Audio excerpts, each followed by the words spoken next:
요금소까지 밀립니다. KBS 교통정보센터였습니다.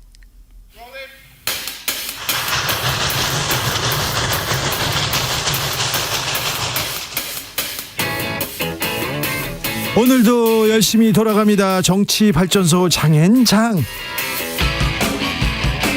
정치평론계 최고수입니다. 장성철 공론센터 소장 어서 오세요. 예, 부끄럽습니다. 장성철입니다. 장윤선 정치전문기자 어서 오세요. 네, 안녕하세요. 왜 부끄럽다고 그러세요, 갑자기? 아니 무슨 최고예요. 말이 안 돼요. 다른 분들이 저 그러니까. 욕해요. 소장님 그런데 왜 이렇게 핸드폰을 이렇게 열심히 보세요? 뭘 보세요? 자료를 여기다가 네. 다 캡처를 해놔가지고 그거 보는구나. 네. 네. 분실되면 강력부 형사들이 찾아주겠죠. 찾아주겠죠. 찾아주기로 이번부터. 그러니까 일반 네. 시민들이 다. 이제 관례가 된 거 아니에요? 한동훈 장관이 핸드폰을 이렇게 잃어버렸습니다. 그래서 시민이 찾아줬는데 강력부 형사들이 이렇게 출동했어요. 그러니까 해프닝이 재밌더라고요. 그 전 원자력 학회장이가 이창건 씨가 쓴 무슨 쪽지를 찍은 거예요. 그 앉아서. 그다음에 이제 막 사람들이 많으니까 뭐 사진 찍어요 막 이러니까 거기 의자에다가 휴대폰을 두고 막 사진 찍고 행사를 하는데 장관님이 막 가시니까 어떤 재향군인이 잃어버리겠다 싶어가지고 그 휴대폰을 갖고 막 갔는데 결국 잃어버린 상황이 된 거죠. 그래서 나중에 이제 찾게 된 건데 저는 어쨌든 강력계 형사팀이 동원이 돼가지고 이런 경우 좀 드물어요. 수색을 다 했다는 거잖아요. 장충체육관을 싹 다 뒤져서 찾았다는 거잖아요. 이렇게까지 해야 되냐, 이거 과잉 아니냐 이렇게 생각이 돼서 경찰 쪽 취재를 좀 해봤어요. 네. 그랬더니 일선 형사들 분위기가 매우 안 좋은 거예요. 그 경찰 직원들끼리 하는 그 밴드가 있어요. 네. 거기에 이제 지금 투표를 하고 있거든요. 아 그래요? 자, 한동훈 장관이 네. 휴대폰 잃어버렸는데 경찰 강력계가 나서서 이거 찾아주는 게 맞냐 틀리냐 네. 투표를 붙였어요. 그래서 오늘 오후 5시 현재 모두 205명이 투표를 했는데 네. 강력계 형사팀이 출동하는 게 맞다. 맞다. 한 표. 한 표요? 틀리다. 네. 204표. 네. 예, 댓글이 주렁주렁 난리도 아니다. 204대 1이네요. 204대 1인데 대체로 이런 거 우리 사회부 기자들이 기사 많이 쓰는데 그렇죠. 기사가 한 건도 안 나와서 왜 이상하죠? 이거 기사감인데. 제가 어영부영 단독을 하게 됐어요. 네네. 일반인이 휴대폰 분실하면 형사팀이 출동하냐? LI 그렇죠. 점점점. 네. 근데 일반인은 알아서 아니잖아요. 기는 정권 딸랑이. 조용히 찾아둬도 되는데 꼭 이렇게 요란을 떨어요. 요란을. 우리 조직은 자존심도 없고 그저 힘 있는 자에게 잘 보이려고 하는 거냐? 자, 이제 곧 핸드폰 TF팀 창설되겠네. 이런. 그러니까 지금 경무에 시달리는 형사들이 어떤 자괴감을 성토하는 글들이 굉장히 많이 이제 올라오고 있는 이런 상황인데요. 너무 심했다. 경찰의 오버가. 네. 아니 근데 뭐, 오해하지 말으셔야 될 거는 뭘 오해해요. 이게 사실인데. 아니, 강력부 형사팀을 네. 다른 데 있는 사람들을 막 이렇게 오라 그래가지고 투입한 게 아니라 중부서에서 그 자리에 있는 사람들 그 안에 그러니까 행사장 안에 당직팀이 있는 간 사람들. 거다. 당직팀이 갔기 때문에 별거 문제 아니다라고 경찰은 해명을 하고 있는데 네. 경찰 내부에도 있어요. 아니 소통령 한동훈 장관님의 휴대폰이 지금 비밀번호도 열기 힘든데 네. 이거 휴대폰 잃어버린 당연히 적극적으로 대응해서 얼른 찾아드려야지 무슨 소리냐 이런 반응도 있어요. 그 일반 시민이 찾아준 거잖아요. 또 아니 일반 시민이 분실물로 신고를 한 거예요. 그러니까 일반 시민 찾아준 아니 거잖아요. 모든 일반 시민들이 다 잃어버리면 분실물 저 잃어버렸다고 신고하고 그리고 찾아줍니다. 누가 그렇다고 해서 장충체육관 수색해가지고 찾아주고 이런 일이 있습니까? 그러진 않죠. 아니 이 정도 됐으면 저는 한동훈 장관이 경찰에 얘기해야 된다고 생각해요. 제가 부주의해서 휴대폰 잠깐 잃어버렸는데 경찰이 이렇게 수색까지 해가지고 찾아주시고 감사합니다. 이 정도 해야 되거든요. 근데 오버하지 마세요. 이렇게 얘기해야 되는 거 아니에요? 자 어쨌거나 제가 일상적인 일은 아니죠. 네 그러면 이 평범함을 벗어난 일입니다. 제가 사회부 기자 시절에 네. 용산서 강력반, 용산서 강력 2반이었습니다. 그때 이규환 반장을 비롯한 6명과 함께 마약 수사 이렇게 같이 이렇게 출동했던 적이 있고요. 중부서 강력반하고도 이렇게 같이 갔었는데 그때는 경찰관이 흉기에 피습되는 사건이 있었어요. 그것 때문에 이렇게 갔던 적은 있었는데 네. 휴대전화를 찾으려고 강력반원들이 이렇게 출동했다. 네. 아무튼 204대 1 이렇게 투표가 진행되고 있습니다. 근데 저는 이분도 재밌더라고요. 누가 나쁜 마음을 먹고 혹시 장관님 휴대폰 가져갈지 몰라서 네. 서류 봉투에 꽁꽁 싸매가지고 갖다 놨다는 거예요. 네네. 그래서 한동훈 장관이 일반인군요? 그 재향 군인이 거기 현장에 참석했던 분이 시민께서 네.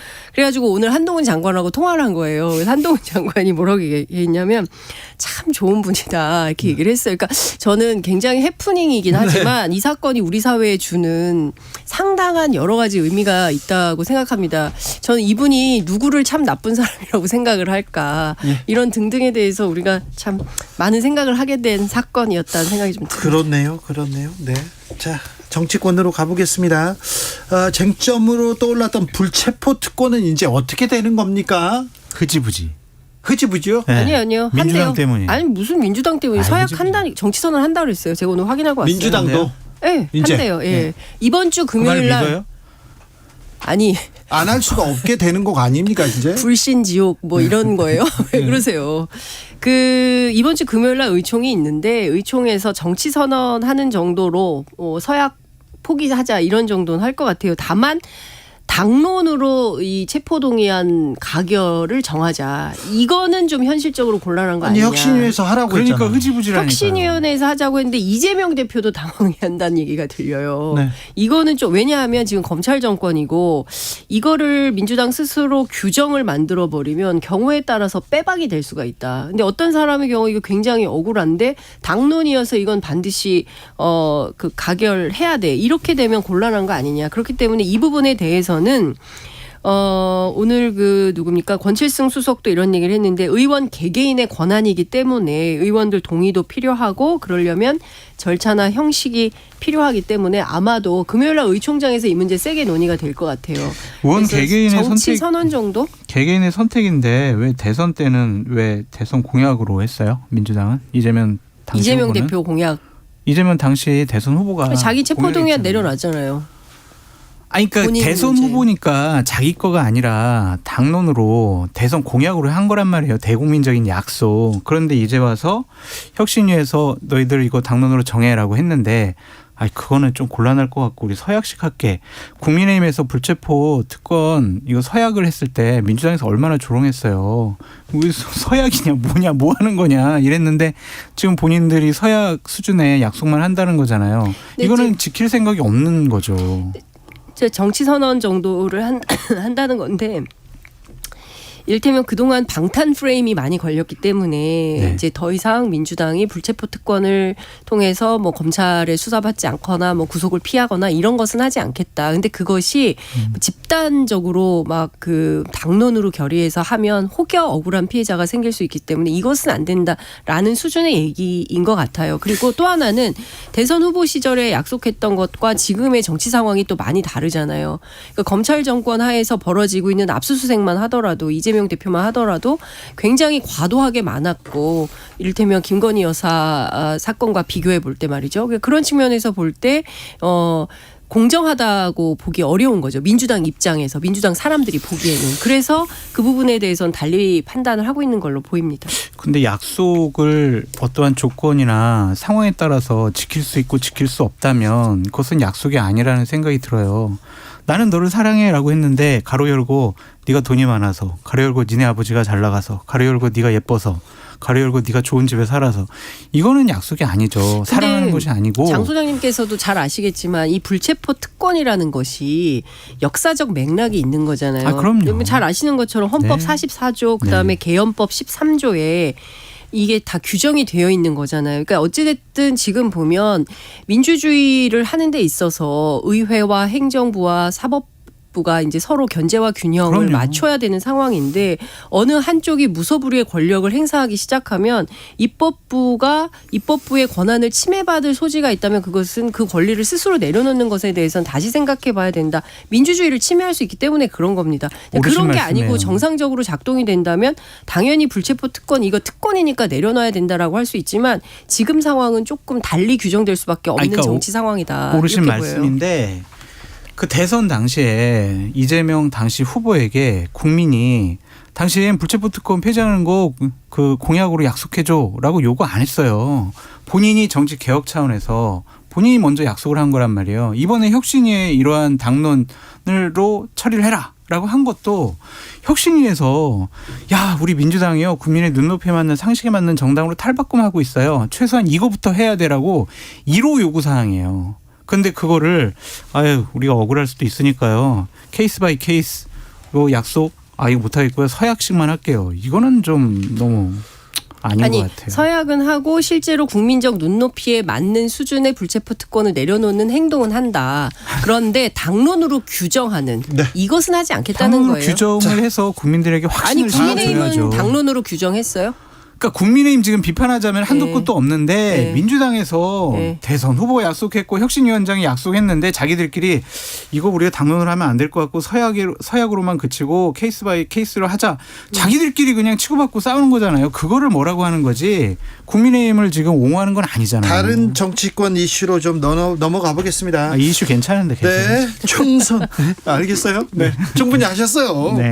자, 총선 앞두고 여러 얘기가 나옵니다. 일단은요, 국민의힘은 수도권이 아직 지금 당협위원장 빈 곳이 많은 것 같습니다. 이 자리에 검사들은 얼마나 들어오나 이런 얘기 계속 나오는데요. 어떻습니까? 이건 어쨌든 형식적인 공모라고 볼 수밖에 없고요. 예. 이번에 공모를 통해서 당협위원장으로 임명이 되더라도 네. 총선을 100% 담보한다? 확정됐다? 라고 보는 것은 상당히 어렵다. 최고위원도 지금 담보되지 않는데 어떻게 당협위원장 되겠어요? 그렇죠. 예? 그렇기 때문에 지금 비어있는 곳이 좀 오랫동안 비어있는 곳이 많아서 네. 조직을 좀 강화하는 차원에서 지금 당협위원장 공모를 하고 있다라고 말씀을 드리고 네. 저는 이 부분은 김기현 당대표가 본인의 좀 지지 기반을 좀 확보하기 위한 하나의 수단으로 삼으려고 할 것 같다는 생각이 좀 들어요. 네, 그렇겠죠. 지금 어찌됐든 검사 공천 하냐 마냐 이게 좀 관전 포인트인 네. 것 같아요. 하겠죠, 뭘. 그러니까요. 하겠죠. 근데 또 김기현 대표는 검사 공천 없다, 검사 왕국 없다, 막 이런 주장을 하시잖아요. 가로 열고 낙하산 시계 그런 검사 공천은 없다 이거죠. 근데 어쨌든 들리는 소문은 그건 아니라는 거죠. 기사도 좀 많이 나왔는데 그럼요. 그 윤석열 대통령하고 가까운 전직 검찰이거나 뭐 이런 분들이 대거 공천될 가능성이 높다라는 보도가 나오는 거고 실제로 주진우 법률비서관도 뭐 출마. 저 아닙니다. 저 아니고요. 네. 대통령실의 주진우 전 검사예요. 법률비서관. 네네. 예, 검사 주진우. 네. 기자 주진우 말고요.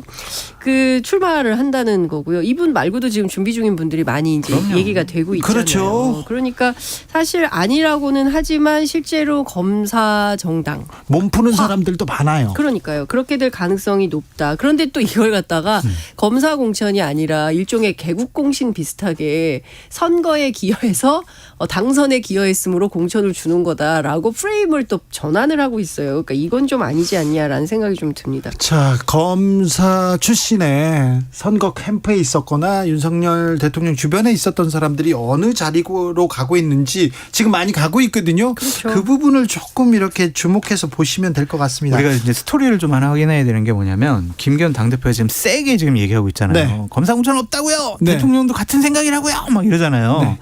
그거는 본인의 지지 기반이 당협위원장이라서 그래요. 네. 그래서 당협위원장을 상당히 많이 관리하거든요. 네. 소규모로도 만나고 또한 뭐 당협위원장 회의 때도 본인이 가서 여러 가지 얘기를 많이 하시는데 또 따로도 관리해요. 다른 분이. 네. 그렇기 때문에 이 누구요? 분들이 누가 관리해요? 아유, 관리하겠죠. 총선 앞두고 하겠죠. 네. 그런데요. 그런데 아직 말이 안 끝났는데. 김기현 국민의힘 대표가 셀까요? 용산이 대통령실이 셀까요? 세죠. 당연히 용산이 그런데 세죠. 김기현 당 대표가 본인은 이제 내년 총선에서 다수당이 되거나 선거에서 승리하면 바로 대선 준비를 하고 대선 출마하겠다는 생각을 강하게 갖고 있거든요. 아, 네. 그래서 결기는 있어요 지금. 내가 뭐 저기 용산하고 한판 붙어서라도 네. 이제 검사 공천 무리한 검사 공천을 막겠다. 본인이 생각하는 분들 공천을 주겠다라는 좀 생각이 있고 또한 집권 여당의 당 대표가 특보단을 구성을 해가지고 네. 본인의 친정 체제를 좀 강화했다라는 것은 꼭 다른 의미로 받아들이셔야 한다. 권력을 갖고 있는 분들은 당 대표가 특보단을 운영하는 것에 대해서 상당히 의혹의 눈초리로 쳐다봐요. 그래서 저희 김무성 당대표 체제에서도 특보당 구성에 대해서는 정말 되게 조심스러워했었거든요. 네. 그거는 김기현 당대표가 현역 당협위원장들을 기반으로 다음번 대권 도전에 나갈 주춧돌을 놓고 있다. 예. 그걸로 지금 여러 가지 상황을 봐야 된다. 김기현 대표도 대표 출마할 때 대선에 욕심이 없다라고 네. 수차례 강조를 했었어요. 근데 결국엔 또 대선 행보를 물론 우리도 그때 얘기했어요. 대선 네. 욕심 이건 또 다른 없지 얘기죠. 않다. 네. 막 이제 이런 얘기를 했었는데, 그러니까 그런 얘기가 들리는 거예요. 그러니까 김기현 대표도 어쨌든 대선 출마하려면 당을 장악해야 돼서 어쨌든 공천과 관련해서 뭔가 권한을 행사해야 되는데 그게 안 되면 곤란하다. 그러니까 이런 부분도 있는 것 같아요. 그러니까 당 대표가 되면은요, 당 대표 되기 전과 당 대표 된 후에 자기의 위상이 위상이 달라지고 이상한 사명감이 생겨요. 그래요? 네. 그래가지고 내년에 말이야 이 검사 공천이 되면 우리가 총선에서 패배할 수도 있어. 그래서 내가 이것만을 꼭 막아야 되겠어. 실질적으로 김기현 당대표가 그렇게 생각하는 것 같아요. 아, 그래요? 사명감이 있는 그래서 거예요. 하태경 의원이 막 그런 얘기 하는 거예요. 네. 그러니까 이상한 사명감이 생겨요. 그것을 이제 우리가 당대표로서의 다른 생각과 판단, 다른 보고를 받으니까 네. 본인이 생각하는 바대로 다시 한번 행동을 하겠다라는 건데, 그 당대표 됐을 때 어쨌든 용산의 도움을 많이 받았잖아요. 네. 그래서 용산과 완전히 동떨어져 가지고 쉬울까요? 결정하기는 어려워 보여요. 그게 가능할까요? 거리를 두고. 근데 좀 이상한 게 있어요. 왜냐하면 초반에 네. 당대표 되면 2주에 한 번씩 대통령하고 만난다 그랬거든요. 네. 근데 한 번인가 만나고 그다음에 소식이 없어요. 그러니까 거의 안 만나서 최근에 여의도 정치권에서 기자들 사이에 어떤 소문이 도냐면 용산하고 너무 멀어졌다. 김기현 대표 거의 안 만나는 거나 못 만나는 거 아니냐. 그래서 박성민 의원 통해서 정보 듣는 거 아니냐. 이런 얘기까지 나돕니다. 그러니까 위상이 당대표인데 그리고 실제로 내년 총선을 지휘해야 되는 사령관인데 그 정도의 역량과 권한을 못 갖고 있는 거 아니냐. 이런 얘기가 나와요. 김기현 당대표가 기자들이랑 이제 편하게 얘기하면서 10번 봤다고, 따로 10번? 대통령 10번 봤다고 며칠 전에 지금까지? 얘기했어요. 알겠어요. 네. 그래서 자. 당대표 되고 난 다음에 10번 본 건지 네. 그 전까지 다 다 합쳐서 합쳐서 10번 한 건지 인지. 모르겠지만 10번 뵀대요. 민주당으로 가보겠습니다. 이낙연 전 대표가 귀국했습니다. 이낙연 대표의 귀국은 민주당에 어떤 영향을 미치게 될까요? 어떻게 보십니까? 근데 사실 그 세게 모였잖아요. 막 그 많이 왔더라고요. 1,000명 정도 왔는데 제가 취재해 보니까 지역에서 좀 버스가 많이 왔더라. 아, 그래요? 그러니까 팬클럽이 버스를 좀 동원한 것 같다. 이제 이런 얘기가 들립니다. 네. 근데 뭐 그럴 수 있죠. 뭐 그럼, 팬들이 그럴 수 스스로 있죠. 이제 뭐 어쨌든 우리 대표님 오시는데 네. 뭐 휴대폰도 그렇게 하는 판에 이제 열심히 할 수 있는 거지. 안동훈 장관 비교하면. 근데 어찌됐든 이낙연 대표에 대해서 민주당 현역들은 그렇게 달가워하는 분위기는 아니에요. 민주당에서 조금 부담스러워요. 좀 불안하다. 네. 이런 아니 장 기자님이 매우 친명계만 불길하다. 친명계만 취재하신 거 친명계 아니에요? 아니고 비명계. 그러니까 이런 얘기를 해요. 민주당 오늘 제가 고위 관계자하고 통화를 했는데 지금 우리에게 몇 가지 악재가 있다. 네. 1번 송영길, 네. 2번 추미애, 네. 3번 조국과 조민, 4번 이낙연. 여기서 책임이 왜 나와? 이것은 세력 다툼 얘기로 비화될 가능성이 매우 높다. 지금 그 지금 발언. 이낙연계에서 슬슬 카톡이 오기 시작한다. 이런 네. 걸로 볼 때 사실 우리 매우 부담스럽고 이거 당이 4분 오열까지는 아니지만 2분 오열 정도 될 것 같다. 매우 불길하다. 이런 얘기를 하고 있습니다. 지금 근데 4가지 항목에 대해서 무슨 얘기? 갑자기 궁금해집니다. 1번 송영길. 그러니까 아니 뭐 지금 돌아가는 상황이 그런 거죠. 예. 송영길 전 보좌관에 대한 구속영장이 보좌관. 청구됐습니다. 네, 네. 보좌관. 네, 1번 이 돈봉투 사건 얘기겠죠. 그리고 그렇죠. 송영길 네. 전 대표가 지금 얘기를 하기 시작했어요. 그렇습니다. 네. 그리고 여러 언론에 나와서 다양한 얘기를 하고 있고 관련해서 민주당 내부에서는 전직 당대표이기 때문에 이분이 이제 발언하는 것에 파장이 크지 않습니까? 네. 그리고 또 검찰청 앞에 가서 또 뭐 텐트 친다는 거잖아요. 예. 그러니까 뭐 다양한 방법으로 얘기가 나오고 있긴 한데 중요한 것은 좀 전직 당대표로서의 어떤 격을 갖춘 메시지 이런 게 나왔으면 좋겠다 이런 얘기를 하는 것 같습니다. 네. 추미애 전 대표는 왜 말이 나왔습니까? 아니 이런 거예요. 그러니까 민주당 내부 분위기는 이제 내년 총선 앞두고 이러저러한 악재들이 좀 사라지고 당이 단결과 화합 속에서 윤석열 정권을 향하여 비판을 하면서 뭔가 하나의 뭉터기로 가야 되는 상황인데 이제 과거 정권에서 분란이 있거나 문제가 됐던 인물들이 다시 일종의 나오면 회고적 상황이 되기 때문에 사람들한테 좋은 인상을 못 주고 결과적으로 민주당 지지율 하락에 기여하게 된다. 그러니까 그런 우려를 하는 분들이 있다는 거죠. 민주당 고위 관계자들 네. 지도부 안에서. 열심히 하셔가지고 그 내년 총선에 다 출마하셔서 국민의 판단과 심판을 받으시라 그렇게 네. 말씀드립니다. 대한민국 뭐 출마의 자유가 있잖아요. 네, 장성철 소장이 갑자기 열심히 하라고 얘기하시네요. 열심히 하십시오. 네. 누구한테 지금 얘기하시나요? 추미애, 조국, 뭐 송영길 대표, 이낙연 대표. 조국 전 장관은 어떻게 하신답니까? 본인 스스로 어디에도 내가 출마하겠다라는 입장을 정확하게 밝힌 게 없습니다. 그런 적은 그러니까 없습니다. 주변에서 이렇게 막 쑤시는 거예요. 네. 주변 사람들이 뭐 광주에 가라 어디에 가라 막 이제 이런 얘기를 하고 당장 이제 서울대에서 파면이 됐잖아요. 네. 그러니까 할 게 정치 말고 뭐 있냐. 당신 적극적으로 정치해라. 이런 추천, 강권이 굉장히 많은 것 같습니다. 그러나 본인 아직 정확하게 입장을 정해서 내가 이렇게 하겠다라고 밝힌 게 없기 때문에 지금 뭐 상황을 예단하기는 좀 어려운 것 같아요. 그래서 사실 과거에도 2016년, 2020년 총선 때도 조국 장관한테 총선 출마해라 이런 권유가 상당히 많았었다고 많았는데 해요. 한사코 부인했습니다. 절대 그렇습니다. 이렇게 선출직 공무원이 되는 일은 없을 거라고 그때 얘기했었어요. 그렇죠. 사실 이게 서울대 교수라는 자리를 포기하기가 쉽지가 않잖아요. 그러니까 사실상 서울대 교수들 스스로 자신들을 장관급 인사라고 생각을 하잖아요. 서울대 교수들은 그렇습니까? 그럼요. 국립대 교수 그렇죠. 똑같은 국립대 교수여도 서울대 교수는 다르잖아요. 한국 사회에서 서울대가 갖는 지위. 네. 근데 서울대 교수 이게 엄청난 거기 때문에 이거 내려놓기가 쉽지 않아요. 어마어마한 기득권입니다. 그래서 사실은 여러 가지로 판단하기 어려웠을 거다라는 주변의 이야기들이 있고요. 결과적으로는 조국 전 장관이 어떤 선택을 할지는 본인의 결정에 달려 있는 것 같다. 민주당 안에서는 그런데 출마하면 안 된다 이런 얘기를 하고 있죠. 근데 본인은 출마한다라는 얘기를 안 했다. 주위에서 부추겼다. 그렇게 말씀하시는데 본인이 만약에 출마 생각이 없으면은 이전처럼 지금 세간에서 막 이런 저런 얘기 나오지만 저 내년에 총선 출마 안 합니다라고 선을 안 긋잖아요. 네. 이건 뭐냐면은 눈치를 보고 여차해가지고 상황이 그래도 좀 긍정적이면 나 출마할 거야라는 강력한 의지의 표현으로 저는 읽혀지거든요. 그것이 과연 민주당과 민주진영에 좋은 효과, 내년 총선에 긍정적인 효과를 발휘할지 그거는 뭐 다 아니다라고 민주당 의원들도 생각하고 계시잖아요. 그럼에도 불구하고 아직도 입장 표명을 안 하는 것은 출마를 통해서 배지를 달고 본인의 명예를 회복하겠다라는 의지가 강한 것으로 보여집니다. 네, 민주당 주변에서 조국 전 장관과 관련된 여러 가지 의견이 나옵니다. 네, 기대와 우려가 막 교차하고 있는데요. 어떤 사람은 정치 출마하는 거 못한다, 비판하는 거 그거 안 된다 이렇게 그래서는 안 된다 이렇게 얘기하는 사람도 있고 좀 자제해 달라 이렇게 얘기하는 사람도 있고요. 어찌 될지 모르겠다 이렇게 하는 생각하는. 나오면 당선된다 이렇게 보는 분들이 많아요. 나오면요. 네, 근데 어디로 어떻게 나갈지는 얘기를 민주당으로 안 해요. 나옵니까?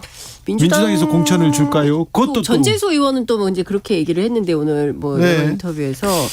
근데 또 민주당 내부에 지금 그 전략하는 단위들 사람들 얘기를 좀 들어보면 쉽지 않다 또 이렇게 얘기를 하기도 하고 사실 정확하게 지금 어떻게 할지 여론의 시장의 뭐 방향을 보면서 결정하지 않을까 싶어요. 나오면 당선된다라고 얘기하는 거는 국민에 대한 모독이다라고 다시 한번 말씀을 드리고 입시 미래의 화신이고 내로남불의 상징입니다. 그런 분을 어떻게 국민의 대표로 뽑을 것이냐. 그것은 아닌 것 같아요. 아무리 생각해도. 양양자 의원이 주도하는 한국의 희망 창당 공식 선언했습니다. 금태섭 전 의원도 창당 준비하고 있는데요. 제3의 물결 좀 일어날까요? 아닌 것 같아요. 그러니까 일단 죄송한데 네. 양양자 의원이 원래 뭐 5명 정도 현역이 참여할 거라고 얘기를 했어요 기자들한테. 그래서요? 그럼요. 그래서 어제 2시에 발표를 한다 그래가지고 네. 누구냐 5명이. 네. 그래서 최소한 1명은 있겠지라고 했는데 1명도 없었어요. 네. 그래서 이게 가능하겠냐라고 생각을 좀 하고 있는데 네. 지금 그러니까 대체로 언론에서는 양양자 의원이 민주당 출신이잖아요. 네. 그런데 이제 검경 수사권 조정 관련해서 법사위에서 이제 문제가 있은 다음에 이제 이분이 무소속하게 됐고 그 다음에 이제 국민의힘에서 반도체 특위위원장 네. 맡아달라고 하니까 또 받았잖아요. 네. 그래서 국민의힘으로 갈 건가 보다 이렇게 예상들을 한 거예요. 그렇죠. 그런데 양양자 의원이 나는 절대 국민의힘은 안 간다. 이런 얘기를 했다는 거에서 이상하다 왜 그러지? 근데 난 절대 안 간다. 왜 안 가냐? 했더니 본인 스스로 자기가 대선 후보급이라고 생각을 한대요. 양양자 의원이요? 네. 그래서 당을 만들어서 새로운 정치 네. 이런 걸 하겠다는 거고요. 근데 이제 그럼에도 불구하고 여전히 국회 안에는 국민의힘으로 가는 징검다리 정당이 될 거야. 양양자 신당은 양양자 1인 정당이 될 거야라고 전망을 하고 있기도 합니다만 그래도 그 주변에 양양자 의원 주변에서 이제 전략하는 보좌진들이 있잖아요. 이제 그분들 얘기를 종합을 해보면 국민의힘으로 갈 생각은 전혀 없으시다. 그래서 국민의힘 당으로 출마 가능성은 제로 이렇게 얘기를 하더라고요. 그래요? 정당을 만들고 창당을 하려면 그 구심점이 되는 사람이 스토리가 있어야 해요. 네. 아, 저러한 이유 때문에 저 사람이 이러한 제3정당을 만들려고 하는구나 라는 것을 국민들이 받아들여야 되는데 많은 국민들이 양양자 전 의원이 양양자 의원이고요. 현 의원이에요. 금태섭 전 의원입니다. 양양자 현 의원이 네, 창당을 한다고? 뭐지? 이렇게 생각한단 말이에요. 그래서 이거 성공하려면은요. 국민이 납득할 만한 비전을 제시해야 되고 국민들이 인정하는 세력을 만들어야 돼요. 근데 둘 다 없는 것 같아요. 그렇기 때문에 양양자 의원이 만든 이 창당은 그냥 하루로 끝날 것 같아요. 그냥 창단식 했을 때 그때 주목 반짝 받고 그다음부터는 관심에서 좀 멀어질 것 같아요. 지금은 그 제3당이나 그 다른 당의 그 파괴력이 아직은 미미하지만 이제 공천 시즌 지나고 누구 공천 안 준다더라 누가 안 된다 그렇게 해서 또 세력화되면 낙엽. 그때는 그러니까 낙엽 죽기식의 제3정당의 창당은 국민들의 선택을 받기는 어렵다라고 말씀을 드립니다. 그러니까 지금 사실 내년 총선 앞두고 국회 주변에서 다양한 정치 그룹들이 이합집산 중인 것은 사실입니다. 네. 이렇게도 만나고 저렇게도 만나고 정의당도 보면 내부에 세 번째 권력 팀 있잖아요. 젊은 의원들 중심으로 하는 그 양반부터 해서 그 김태섭 신당까지 다양하게 이제 이렇게 만나고 있어요. 그런데 그 중요한 것은 금태섭 신당이 9월 창당 목표인데 30석 가능하겠냐. 근데 민주당 의원들 중에도 혹여 그 이제 공천이 어려워졌어요. 그래서 새로운 길을 모색해야 돼. 이럴 때 금태섭 신당으로 가야 되나 이런 고민을 하는 의원들이 있다는 거예요. 근데 있다고요? 있대요. 만나 보면 근데 그런 얘기를 한다는 거예요.